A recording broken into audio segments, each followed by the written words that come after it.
Hello and welcome to the second entry of um, our series titled 3D Solutions for Practical Problems. And our problem that we have here today is about a friend who needs a vacuum nozzle printed, which our job is to model.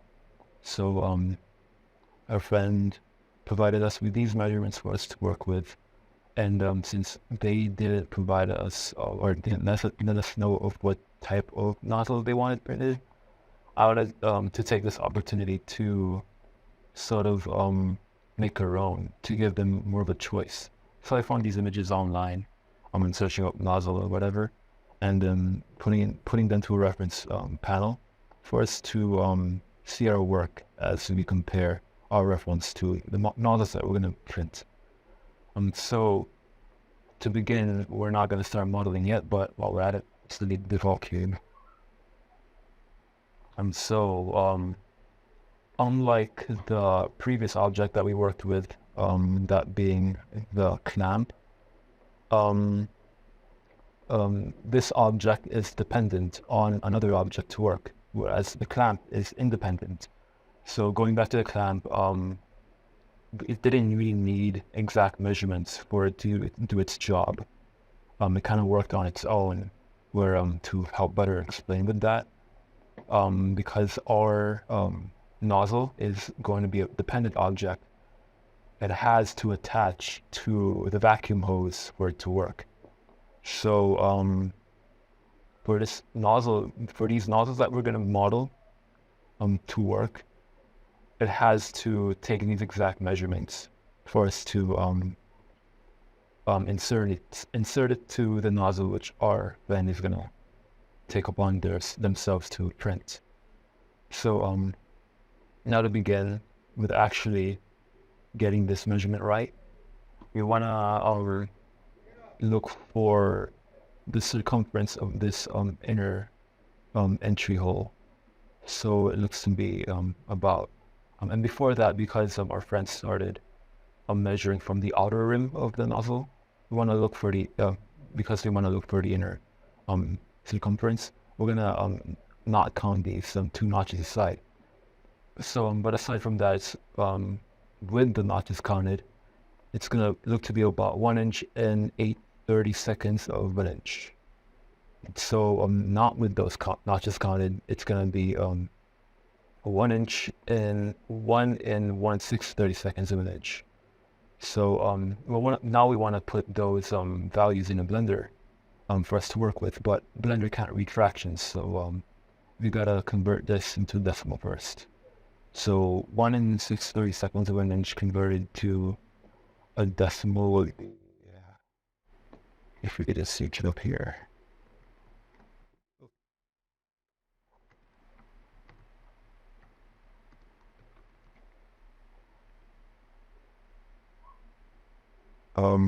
Are taking our values of 1 6/32 of an inch.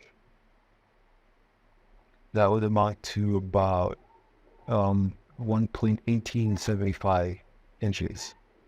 So now we can take that to Blender and start by taking that value into our circle, filling it with the vertices of 16. And now this is a time where we want to put our values in there, but our radius is in metric units. So before that, delete that circle. We want to change our units to imperial, because that's where we measured our inches with. So under the scene menu, go to units, unit system, imperial. So now it can read inches.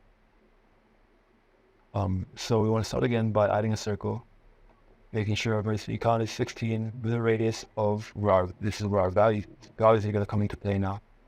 But since we measured our circumference of the our reference, and Blender reads radius, we want to take our circumference and cut that by half. So since Blender can luckily and fortunately read math inside of its number fields, we're going to take 1.1875 inches fraction / divided by 2 so that we get this very small number, which measures in feet for some reason.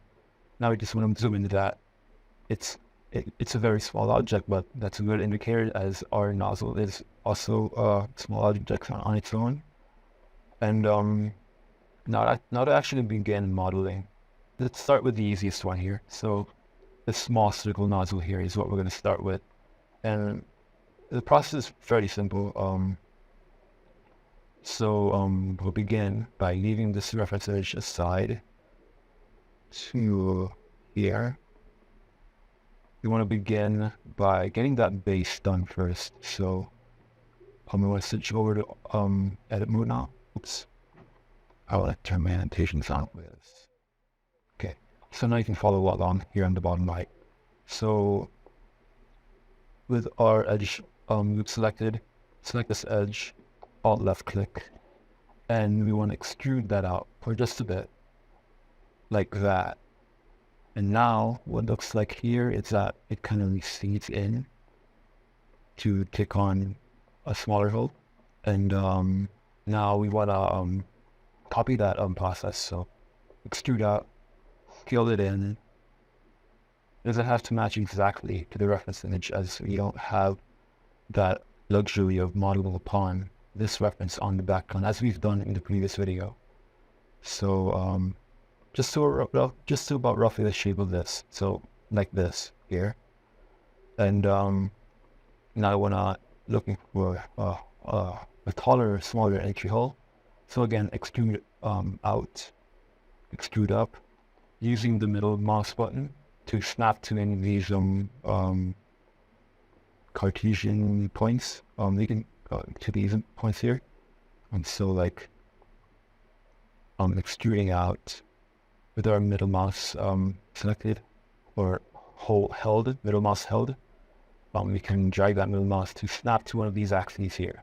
So we want to do it to the Z axis. So where we should roughly get around that point. But we want to fill that in because it's got some mass to it. So we can do that by using our solidifier modifier, as we've done before. So going down to the modifier properties, and we want to select solidify. But it's solidifying inwards, which we don't want to have. I think we get some weird geometry there. So for that, we want to adjust the offset. So solidifies outwards, where we get to that point. And our thickness, it's a very low thickness on this nozzle here. So we want to turn that down to something small. All right, and that should actually do us for that nozzle right there. And shade out as well if you want to see it that way. So now there's that. But with each of these three nozzles, that's the first nozzle out of the way. But for each of these other nozzles, we want to use the same entry hole here.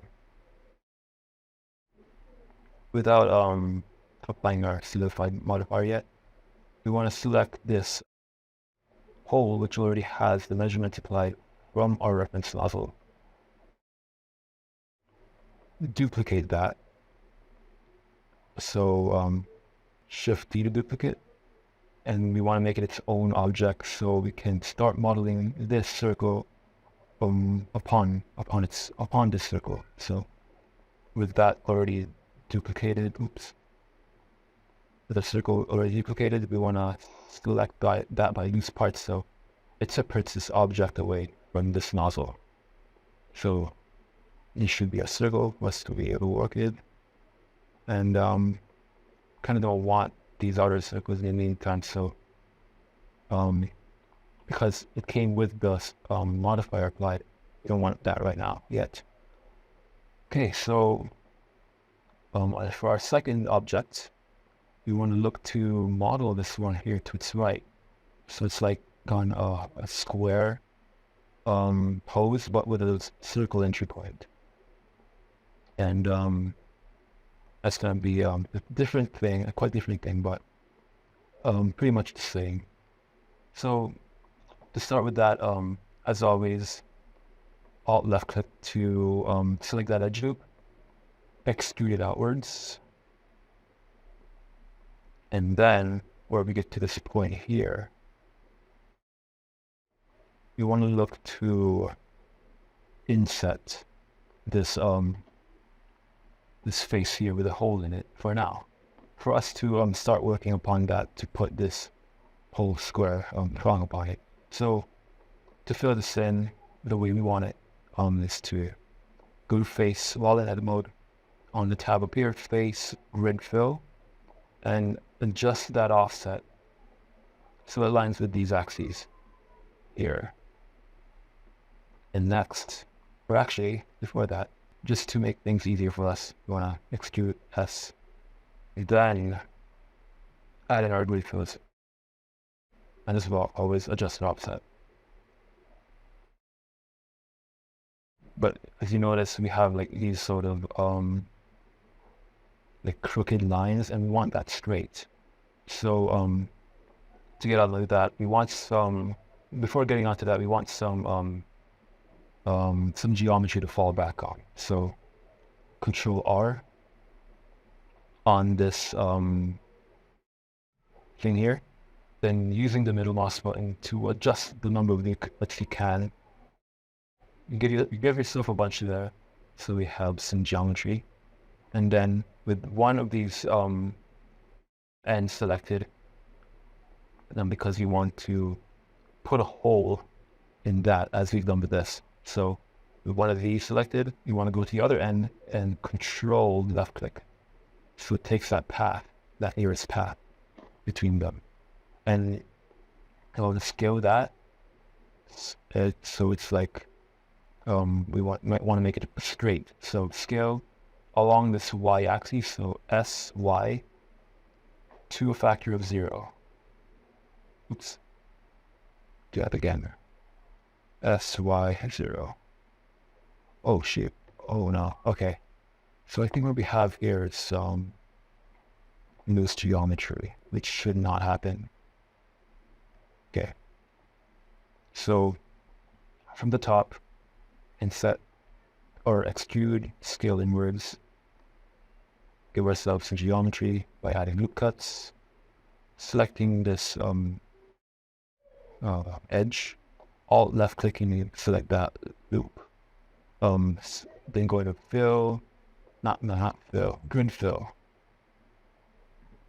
adjusting the offset, things aligned, and selecting these ends of the points here by Control left clicking, scaling by the y-axis and pressing 0. So there we are. There we have straight edges now. Same with this SY0. And now what's next is that we get like this little rounded thing, and we want to get that by start that by actually going face select mode first, C select. This is how I do it, but actually we're stuff forwards. But so before we actually get on to moving this hole, we want to get this raised indent. So with our middle vertex selected, we want to go on to proportional editing and select something to a shape that follows this indent here. So I think sphere would work best, and we want to drag that up, but looks like proportional editing is not working. It's because our proportional editing is, because our object is so small, proportional editing is working from like a very large scale, so we want to shrink that down. And while we're at it, we want to straighten out these edges here.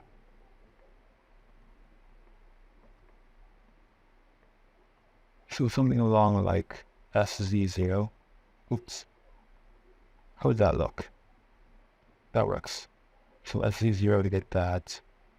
But actually now that we have this indent here, we now want to start working to getting this hole up here. And it's sort of gotten like a bevel here. So it's like a smooth edge all around. And so what we want to do for that is with base selected, C select this here. And then here we are, we want to extrude that outwards. Scale that to a factor of 0. SZ0. Scale by the z-axis on a factor of 0. Where we should now get a general shape of this. And while we're at it, I want to straighten these out, but yeah, we wanted to make these edges straight because that's how it looked in the reference image. Actually, getting on with this first. SX0. Oops. S. Yeah. Doing that to get a flat edge on that side, as well as this. So SX0. So we get these straight edges. And now moving on to actually beveling the sides. With all of our sides selected, using edge select mode, we want to press Control B to bevel that edge. So you can get roughly around that now. And this could be something we could work with. Yeah, but if you want to, you can make these edges straight.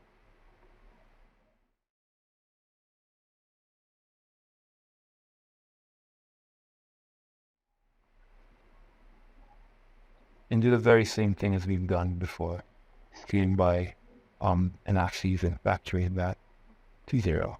So we should get roughly that bevel working there. And now actually getting on to making the hole, I want to cyclical select this, press X to delete the faces, and doing just that.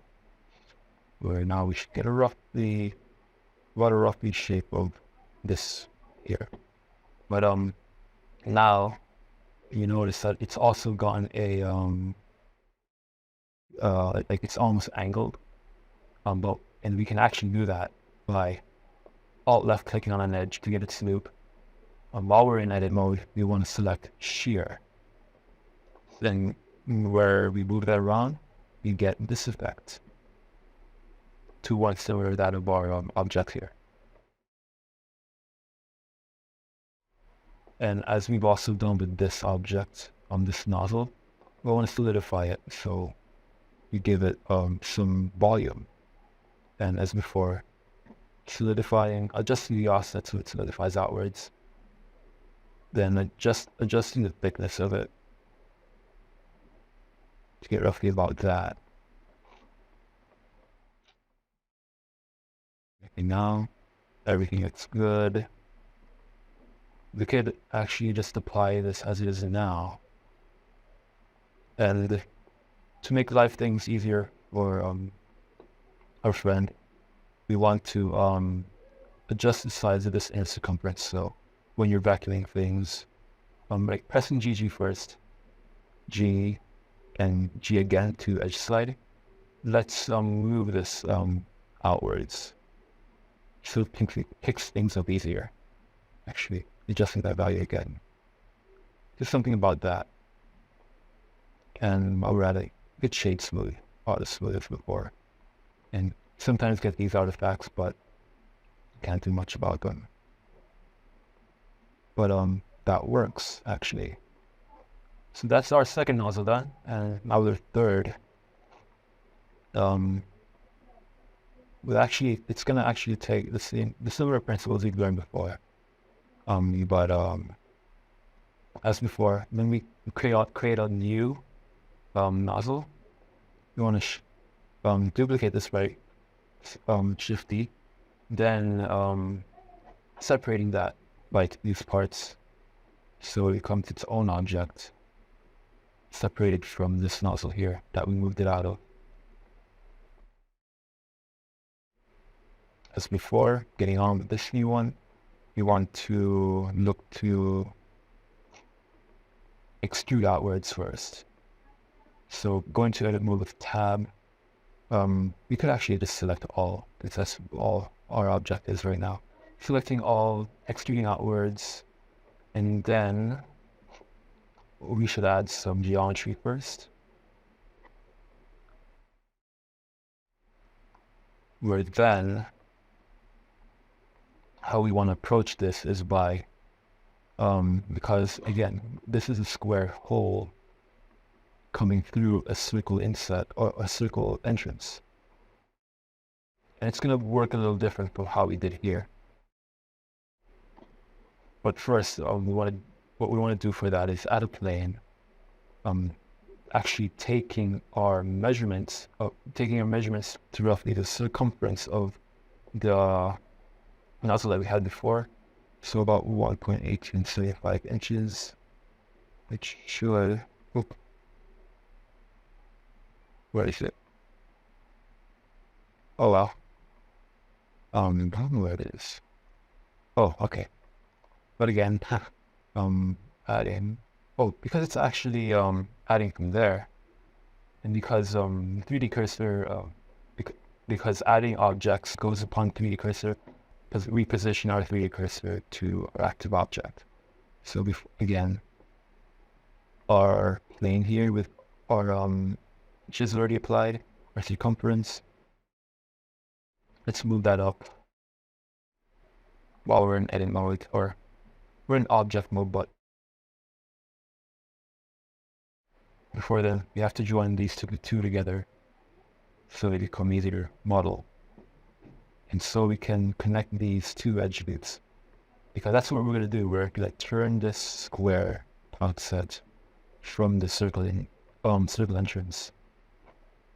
And we can do that next by first starting to get the same amount of faces for us to set up bridging these edge loops together. So while we're in edit mode, we want to subdivide that to the same amount of faces we had in this outer perimeter.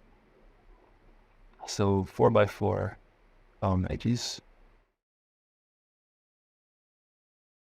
And now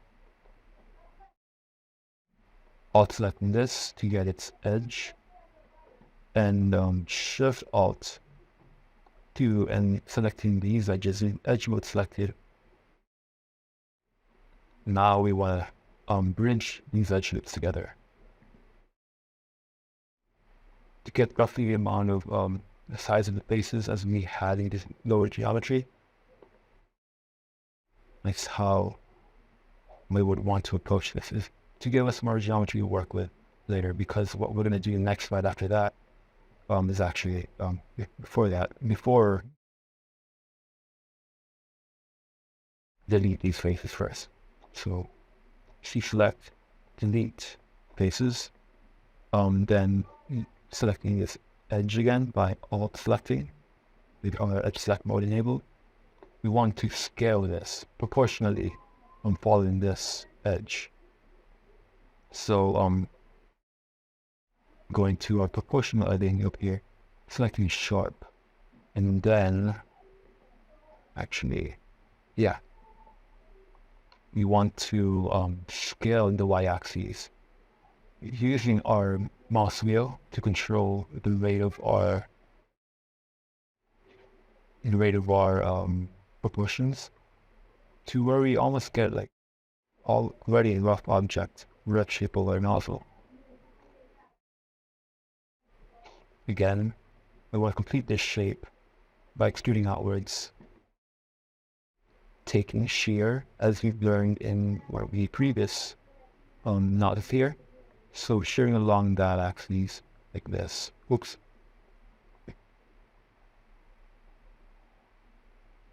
Because our proportional editing is on, it's affecting this as well, this edge here, and we kind of don't want that. So turn proportional editing on, so it only affects this edge here. And next, to give ourselves more geometry to work with, Control R, using mouse wheel to give yourselves more geometry.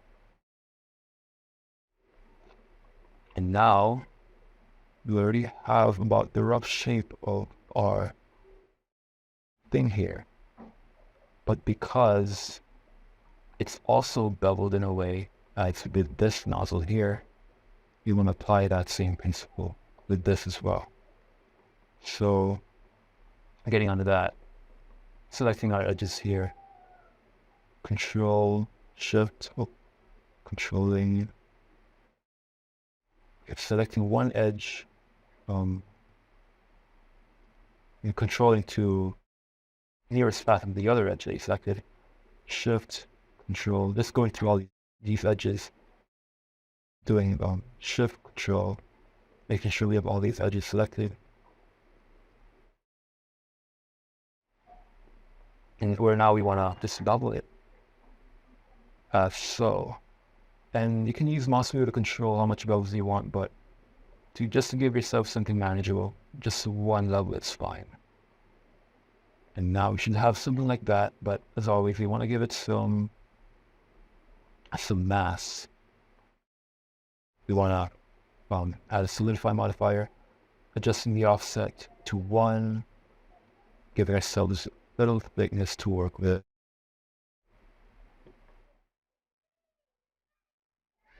And then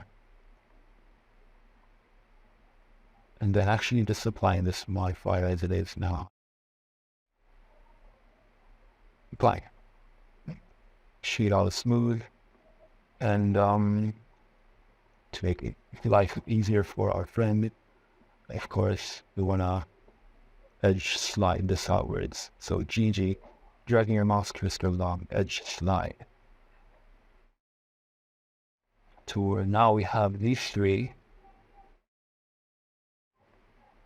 nozzles ready for printing. So concluding with that, where we want to export this as a readable file for a 3D printer to read, so like STOs and all that, and save it to whatever directory you have. So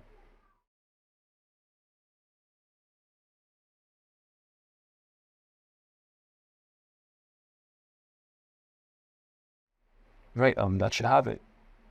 Our 3 nozzles, our 3 solutions.